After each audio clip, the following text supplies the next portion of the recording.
we've just arrived here in the gardens of two major buildings that used to stand here during Hitler's Third Reich, which no longer stand here today, but rather these apartment buildings which you see around us here have taken their places. Before I go any further, I want to point out that the street just on the other side of these apartment buildings is the infamous Wilhelmstrasse. This was the main street that ran right through the very heart of the former government district belonging to the Nazis. So we are now situated in the backyards or the gardens of all those major ministry buildings that used to be situated here down the street. More specifically, we are directly in the backyards of a building that was called the Old Reich Chancellery Building, a building dating back to the 1870s, where Hitler had his very first office upon coming to power back in 1933. It was throughout the 1930s that he would turn to his favorite architect, a man by the name of Albert Speer, and commissioned him then to build a much larger, a much more lavish building that would really define the sort of pinnacle and the strength of the Third Reich as being a place for Hitler's new office here in the Nazi capital. So Albert Speer, after his design, workers would begin just on the other side in the break of the street here, right where you see this last apartment block, would build a new building beginning there and stretching down all the way down in one direction towards that green glass building that you see down there in the distance. This took just 11 months to build. 4,000 workers worked on it around the clock, and when it was completed in early 1939, this became Hitler's brand new headquarters where he had his official office here in the German capital. So to reiterate, we are standing in the backyards of the gardens of the New Reich Chancellery, Old Reich Chancellery.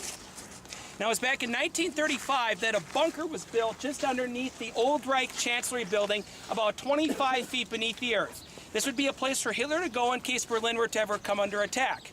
In fact, it's been said that Hitler ended up using that air raid shelter back in 1940 when the Royal Air Force began dropping its first bombs in the city.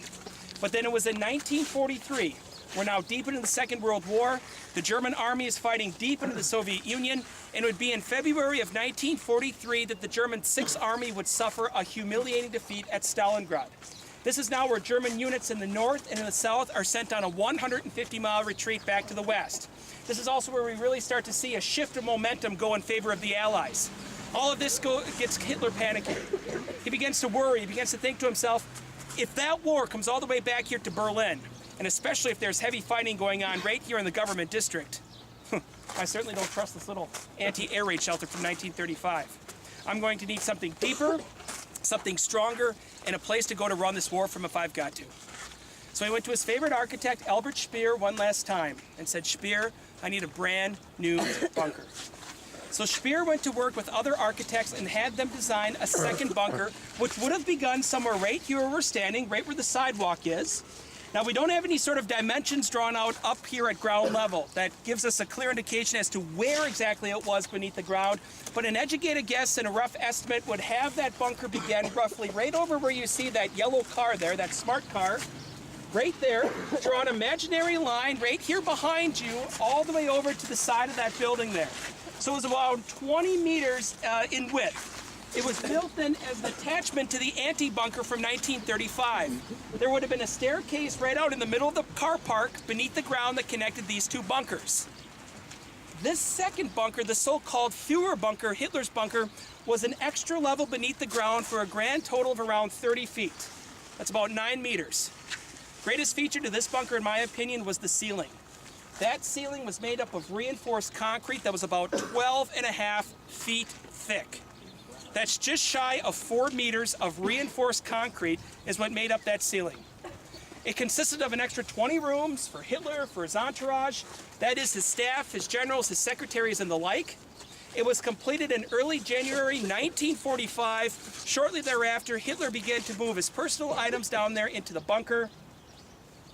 And this is the place where he would take up his official residence for the last 6 weeks of the war in March of 1945.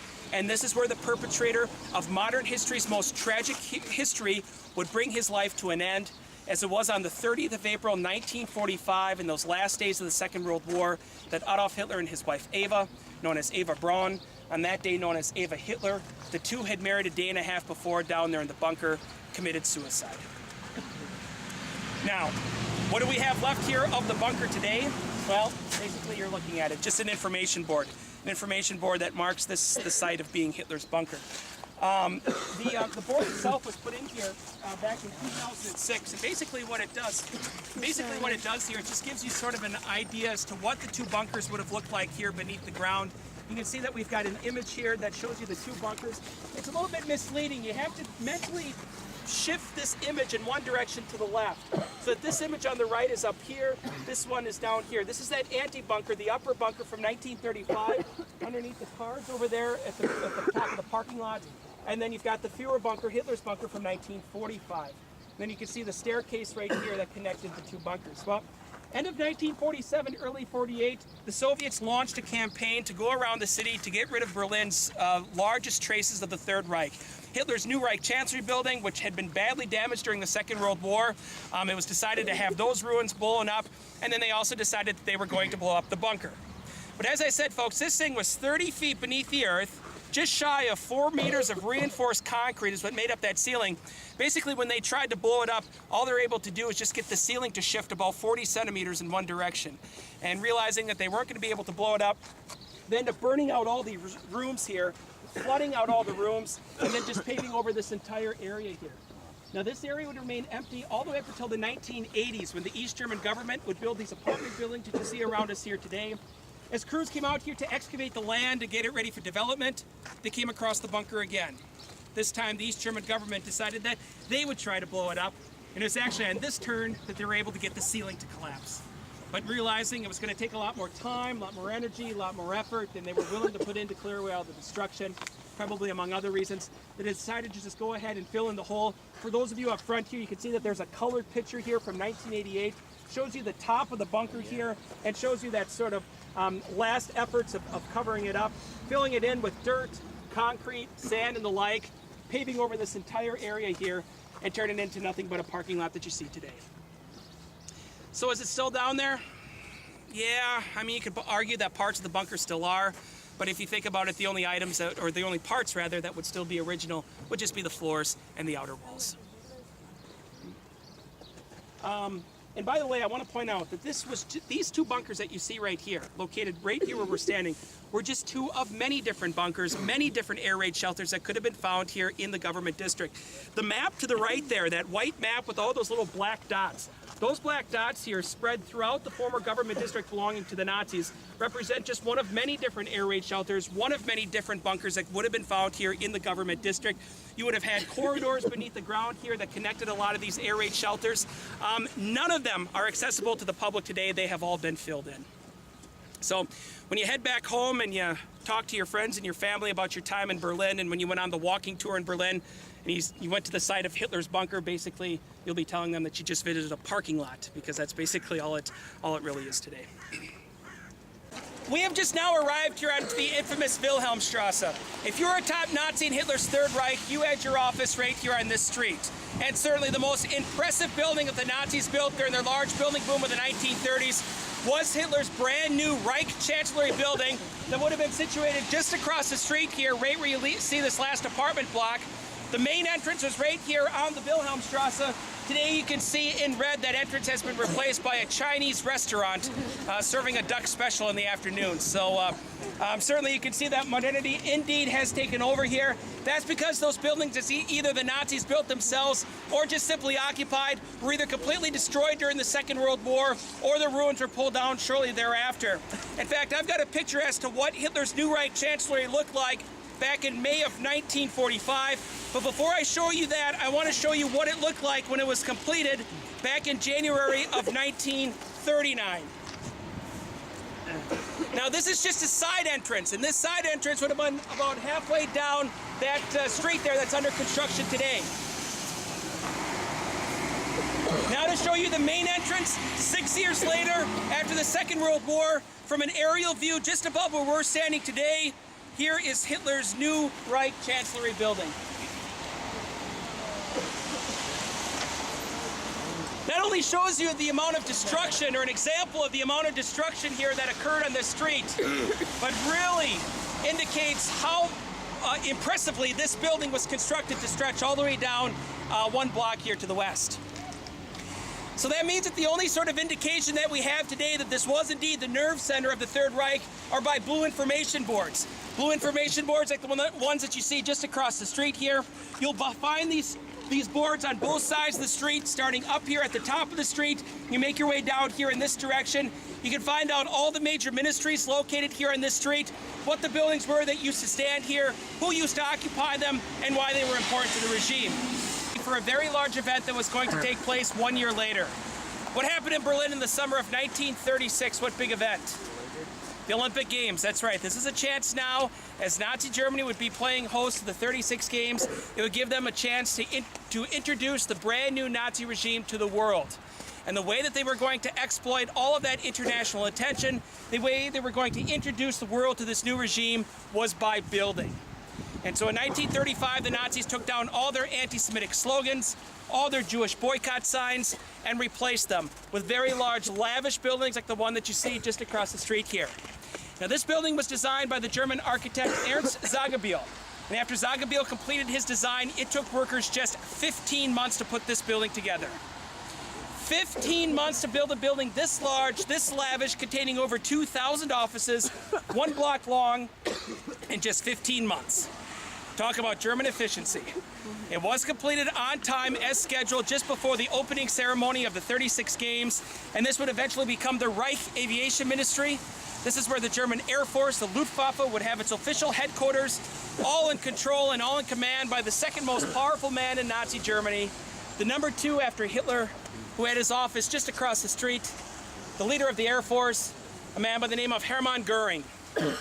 And when it opened up back in the summer of 1936, this right here is what the building looked like.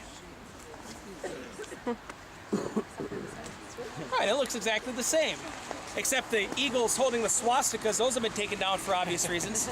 But for the most part, it looks the same. That's because it survived the Second World War. Again, just like the Brandenburg Gate, just like the Berlin Cathedral, nothing short of a miracle that this building did survive. Now, I've got a photo here from May of 1945 that shows you, after the Second World War, an aerial view of this building, which was taken down here at the south end of the building, looking up here in our direction. So you can see all the destruction down here. In fact, the entire southeast side here is completely blown out, so it didn't come away completely unscathed. But for the most part, it's still intact. Now, the Soviets came across this building right after the Second World War and said, you know what? We can get a lot of use out of it. It's right in the center of the city, right here in the heart of our occupation sector. All we have to do is just go in and fix up the war damage. So they did. And they used this building at the end of the 1940s. But as we mentioned at the beginning of today's tour, it was in October of 1949 that Germany was divided into 2 separate states, a democratic West and communist East. And it was from inside these walls here that on October 7th, 1949, the state of East Germany was proclaimed. And from 1949 up until 1989, this was an important government building belonging to communist East Germany. So quite a bit of post-war history here as well. Today, the building is used as a federal ministry building. It's where the Ministry of Finance has its official headquarters here in the German capital. But coming back to the 1930s, folks, to close out this stop on the tour, take a look at this architecture. You see this very heavy, very classic, very dull, boring look. This was the Nazis' favorite style of architecture, all complemented by these several hundred rectangular windows that would flood the facade of the building. It was a matter of the Nazis at that time taking this sort of conventional material, modern material, rolling it together to create a facade that would be very distinct for those times. Distinct Nazi architecture that would send political messages of strength and determination. Hitler not only wanted you to be impressed by the size and the magnitude of these major government buildings, but he also wanted you to feel pretty darn intimidated by them as well. In fact, right here at the entrance, you can see a key feature to this intimidation, a very good example of that intimidation. Notice how the entrance has been deliberately pushed back a ways. It's not adjacent here to the sidewalk. It's been pushed back a ways so that when you, the common citizen, goes up to this major government building, as soon as you get up to the entrance, you look up and you feel as though the building is beginning to surround you. A very imposing feeling that it would inflict to always remind you that you should never feel on the same level of your government and that you should always feel subordinate to it. Hitler called a building like this words of stone. And when you see a building like this, you certainly know it's a Nazi building. It's one of the last remaining Nazi buildings here in the country today that really have those features of architecture that were adored by the National Socialists.